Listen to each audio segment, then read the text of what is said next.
na na na na na na na na na na. Kill them with it now. Na na na na na na na na na na na na. Kill them with it, kill them with.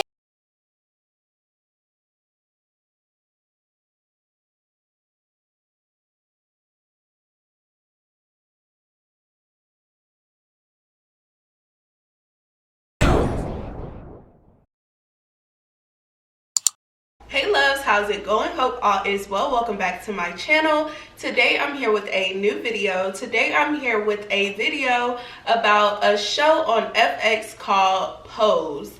I was introduced to this show from some YouTubers that I like to follow to, you know, just hear their recaps about certain things. Like I watch Funky Dineva, The Scorpion Show, Ashley Miller, Ty. Y'all, I watch a lot of people, like a lot, because I would rather watch them than turn on my TV sometimes, honestly. So a lot of times I watch the recaps, and I feel like if the recaps are good enough, then okay, I will go ahead and start watching the show. So I was introduced to a show called Pose, and the only reason why I was intrigued about the show is because everybody kept saying their ratings were so low. So I think this was like episode 4 or 5 or whatever. So I was like, you know what, let me go and see what this show is all about. So I went on to my app and I went to FX and I started watching it from there. Cause y'all, I don't know, I got Xfinity. I don't even watch TV. Like I don't even turn on my TV. So I started watching the season. It's only 8 episodes, I believe, 8 or 9. I think it's only 8 episodes. Pose was set in the 1987, 1988. Unfortunately, you guys know I was born in the 90s, so I'm not aware of what happened in the 80s. But I hear the 80s was kind of like a, I hear a lot of fun things about the 80s, but then I hear a lot of negative things like the drugs, and I hear about people just not being able to actually live like their truth during that time. So I was very intrigued on wanting to learn more about this. There's really several different characters in this film, but I really wanted to talk about 3 characters, well, 3 situations that really intrigued me and really helped me. Now, as you guys know, if you are a friend of my channel and you guys follow my channel, you all know that my career path and what I plan to do, and the reason why I'm so intrigued about learning about different people, learning about different lives, and learning about lifestyles and things of that sort is because, you know, I want to be less judgmental and I want to understand where people are coming from. Even though I'm not in their same shoes, I want to understand. So me being that I am heterosexual, don't necessarily have a lot of gay friends, I might mess up some type of terminology, I might not say things right. So if I do that, just understand that, you know, I'm learning as I go. So make sure you comment below anything that I kind of mess up in this video. So now I want to talk about Blanca and Elektra. Blanca, she is a house mother, and Elektra is a house mother as well. I love their relationship because it's like a love-hate relationship, but I also love their characters in this. Time for a rematch between the legendary House of Abundance and the upstart House of Evangelista in the clip.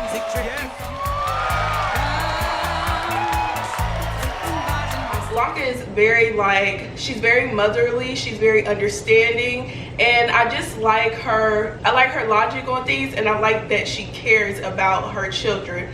Elektra, I feel like Elektra, she is, you know, very stern. I feel like Elektra is very self-centered, but I do think that Elektra, like, if you watch the whole season, in the end, like, Elektra really, she really turned around. The hate that she has and stuff like that, it really took a whole turn, and I love that about her. I feel like after watching the whole series, I really feel like Elektra had some problems with herself, being that she was a trans woman, and, you know, she wanted to live that lifestyle and not have those things that held her back from being a woman. So when she had the change and the operation done, she felt, you know, better about herself, but nobody else around her felt that way. So this is why I wanted to talk about this situation with Elektra.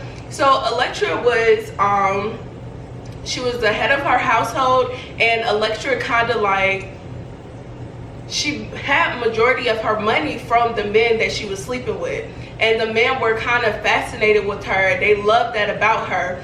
So what was mind-boggling to me is that when she had her operation, one of the guys was just not here for it. They were upset. They told her that she messed up everything, and like it was just crazy. So it kind of made me feel like some guys that sleep with trans women are using them as a fantasy more so as somebody that they love. Because he said, oh, I loved you the way you were and all this other stuff. I feel like he was in love with, you know, acting as if he wanted a woman, but he really just wanted certain things, you know. What is crazy is that I was watching, I don't remember who YouTube channel, but they were talking about trans women and stuff like that, and they were saying that a lot of trans women are unable to get certain jobs and they had to do sex work. So in order for them to do sex work, a lot of the times they had to keep that part of them is because that's what men liked. And it was so crazy how the man reacted when she decided to get her sex change. But one thing I am happy about is the fact that Blanca helped her get a new job. And she, at first when that scene came out, I thought the waitress was gonna be like, I'm not giving you no application, I'm not doing anything, you know. But the lady actually gave her application, and Elektra actually got the job, and I was happy about that. And she was, you know, she was happy that she was like, you know, I made my first real check. It wasn't dirty money underneath the table or nothing like that. So I was happy about that, because it's very, very rare that you see trans women in the work industry. I don't know if you guys see it, but I don't see it. And I live in Atlanta and I just don't see it. I don't go in the mall and stuff, or even at my job working in education, I honestly don't see it. And I feel like there's women in that industry or want to be in that industry, but the doors are closed on them. It's very sad to know that these women have to go through that. Like, they, you know, some of them have to resort to selling their bodies and stuff, and men, you know, using them as fantasies instead of using them as, you know, the delicate women that they are. Another situation, speaking of trans women, was with Angel. This situation made me so mad. So Angel, she belongs to the House of Evangelista, and Angel is in a situation with a guy named Stan. Stan, he works at I believe he works at the Trump Towers or something like that. Like, he has money and all this other stuff, but Stan is also married. He has a wife and he has kids. So Angel, you know, he done bought them an apartment and stuff like that. You know, Angel, she still goes to the house here and there and stuff, but she also lived with Stan. The reason why Stan made me so mad is because I really feel like Stan is the reason why women and gay men kind of clash a lot. Just hear me out when I say this. I really feel like Stan is the reason why they clash a lot, because Stan does not live in his truth. And I understand this was a time where things were confusing and stuff like that, probably for him, and he didn't understand. But Stan was the type of person, in my eyes, Stan wanted his way. He didn't care about nobody else's feelings but his own. Even though, like, I don't know why FX tried to play like he was a victim and play like he was just so confused and stuff like that. I don't see no parts in where he was confused. So him and Angela, you know, they messed around and stuff like that. His wife ended up finding out. Angela looks like she's a trans woman, but Angela, if I seen her in person, I would think Angela was just a straight up woman. I would not have thought she was a man or nothing like that. So, you know, before born a man. So when Angela and the wife were sitting down at the table, they were discussing, they were talking at the restaurant, and, you know, Angel basically said that she was a man, you know, she was born a man and stuff. So the wife would just take it back. She didn't understand. The wife ended up going to the hospital. She ended up getting tested and stuff, and she was cleared, nothing was wrong and all that. But Stan and the wife had a conversation, and basically Stan decided to leave and be with Angel. Stan leaves, he goes with Angel. Boom, that's cool. They end up going to a ball. It was too much for Stan. It was a lot going on, so Stan ended up leaving. Stan decides to leave. He ended up going back, tried to go back to his wife. And I'm so happy that his wife stood up for herself, because his wife was just like, no. She said, I'm not going back to counseling. I'm not doing that. No, she said, I'm going to go back to school, get my master's, and I'm going to try to be independent. And she was like, that it is what it is. We can make arrangements later on. She said he can stay in the house, but we're going to make arrangements later on, you know, so that I can do something with the kids, you can do something for the kids. She was basically saying, like, what you ain't gonna do is keep coming in and out my life, and you are going to live in your truth. Because he was like, you know, nobody has to know, we don't have to tell anybody we went through this. And she was like, no. He was like, you don't have to tell your family. She was like, no. And I don't blame her. Like, saying, if you could be out here in these streets and you could be around Angel, if you could even go to the gay scenes with Angel, then you're not somebody that's hiding in the closet. Why don't you want that side to know that? Like, that's the part I did not get. And then after the wife said all that, he was willing. He was like, I want my family back, I want to come back home, and da-da-da-da. And as soon as the wife, if the wife would have never said, you know what, like, let's put it behind us, everything is cool and stuff like that, Stan would have never went back to Angel. But once the wife was like, nah, dog, I'm not here for that, Stan decides to go back to Angel. And then Angel was just like, nah, I'm good. Like, I'm good. I don't want you. So hopefully that situation doesn't cause, like, in the second season, doesn't call for Stan to, like, go crazy or nothing like that, like, to hate himself. I just feel like Stan needs to know who he is, because Stan is still not trying to live in his truth. And it's very sad to see that he's stringing along two women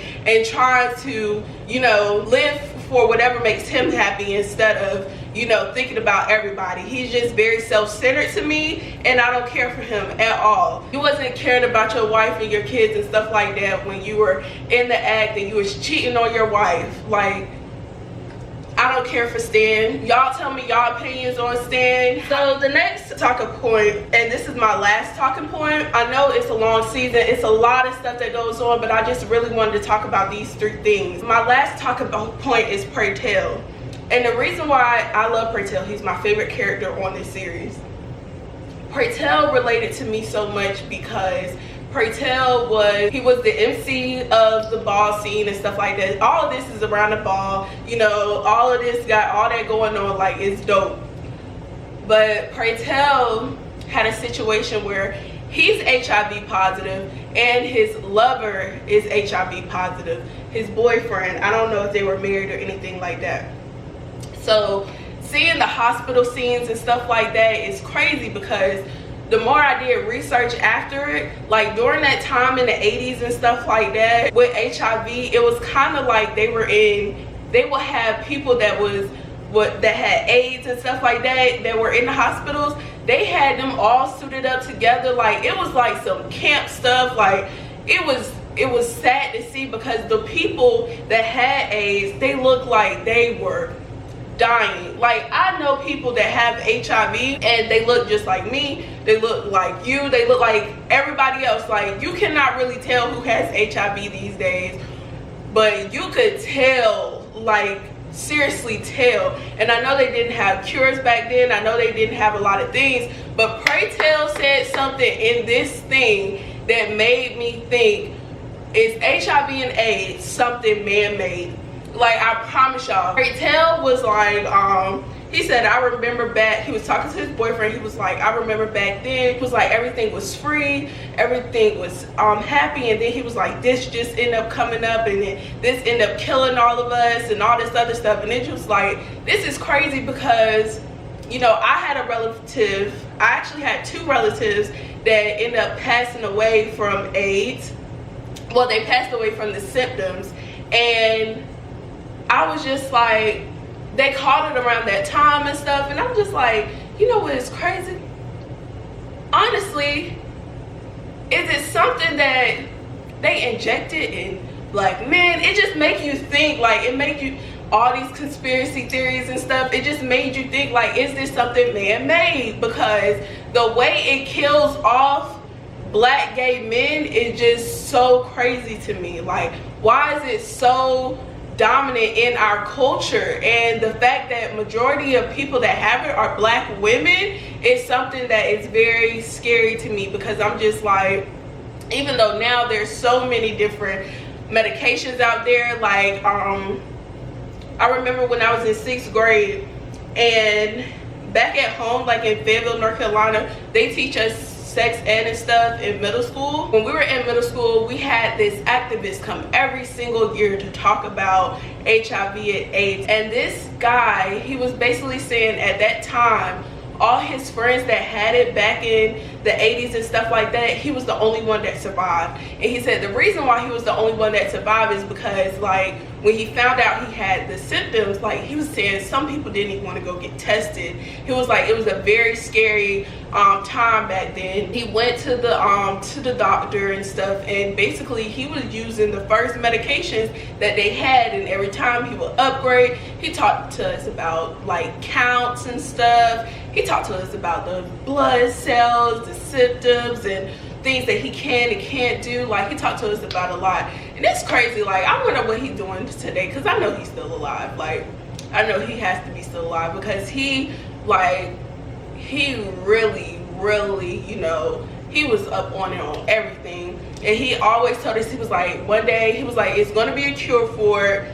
He said, you know, it's going to be something that they have, like, as far as prevention, so that you don't get it. Then he said it's going to be a pill that you can take, in which did have sex with somebody with HIV or AIDS, or, well, HIV, then it's going to be something like a plan B and all that. Like, everything that this man was saying back in the day is what's happening right now. And the scary thing is that I kind of feel like now that it's not a scary thing no more that a lot of people die, like, what's going to come up after it? You know? Like, what? It's going to be something that come up after it, and it's just like, y'all do it one time, like, it's going to be something crazy. But anywho, back to Pray Tell. And the reason why it was just so crazy to me, because like I told you, I had family members that passed away from this. And to sum up the whole series, I feel like if you are someone that have a problem with homosexuality, I feel like you should really watch this series. And to be honest, me, I have never been really a judgmental person like that now in my adulthood, but I can say when I was a child and when I was in high school and stuff like that, I'm from a military town in Fayetteville, North Carolina, Fort Bragg area. It's a real life, both of my parents were military. It's a town where, you know, it's like a don't ask, don't tell type of town. If I go back home, it's people that I know that want to live in their truth that still don't. Like, I have people that, I know people that are in contract marriages that are in the military but still don't tell their sergeants or still don't tell any of their co-workers that they are gay. Like, it's sad. After watching this, it's sad that people still are scared to live in their truth because they're scared of judgment. Not only was homosexuality a problem, but also growing up in the church and knowing that, you know, I went to a church and my pastor would get up on the mic. I can think of 3 to 4 times where my pastor got on the mic and said that it was abomination. If you gay, then you going to hell. Like, my pastor did not play those games. Like, he would get on the mic and say stuff like that. He would say that going to the bloody pits of hell. Like, my pastor used to get up and say that in church. So think of you being somebody that's young, you're in the church and you hear stuff like that, you're not going to want to come out. You're not going to want to, you know, live in your truth because you believe that that's going to happen to you. It was, y'all, it's very sad. Like, I don't have the luxury of having gay friends like that. Sean is the only gay friend I have. But like, Sean, he don't care. Like, he lives and do what he want to do and stuff like that. And I'm gonna just be real, like, they are those Christian judgmental people. They will go to the Bible on folks but won't go to the Bible on themselves, and it's just crazy. Like, it's real crazy. But what made me really want to understand it is because working in the education and working at a high school, I see it every day. Majority of the girls in high school, I would say 60% of the girls in high school are gay girls. I don't care if it's a phase, I don't care what it is, they're gay girls. And you have to not be judgmental. You have to kind of understand, like, they're transitioning and what they're going through. Even though they're probably like out of the 60, it's probably only gonna be 10% of them that's gonna be gay once they get to college or whatever they do at their secondary for secondary education or whatever. One guy at my school, well, one young man, you know, at first like he was just a gay boy, then he started to transition, and like first it started off with things slowly. At first, like he came to school with a bob, then he started to wear makeup, then one time for his birthday, like this is from freshman to junior. Then once his junior year for his birthday, he wore a flat out dress and all that, and I didn't have a problem with it. I didn't see anything wrong with it, but everybody else, like a lot of the teachers, a lot of the administrators, they just like, we can't let this happen, da da da da. And I'm like, what can you say? Like, what are you gonna tell this boy? Like, what are you gonna tell them? He's transitioning, he wants to be a female. What can you say? Like, really, what can you tell them? And I'd rather somebody be happy than to be miserable. I battled through depression. I battled through certain situations. I will not want to go back to a sad place because of the views or how other people view me. Point blank, period. So I'd rather people be happy than sad. I'd rather people to live in their truth. I'd rather that. Like, I'd rather joy than pain. So you guys let me know how you guys feel. You tell me any of your experiences down below in the comment section. I know this is going to be a hard video for a lot of my subscribers because a lot of them, you know, don't necessarily understand or see the views of the LGBT community, and you know, that's okay. My channel is all about open discussion, open comments and stuff like that. How do you guys feel that now the media is showing more about homosexuality and trying to get people to understand the LGBTQ community? You guys let me know. Love you all.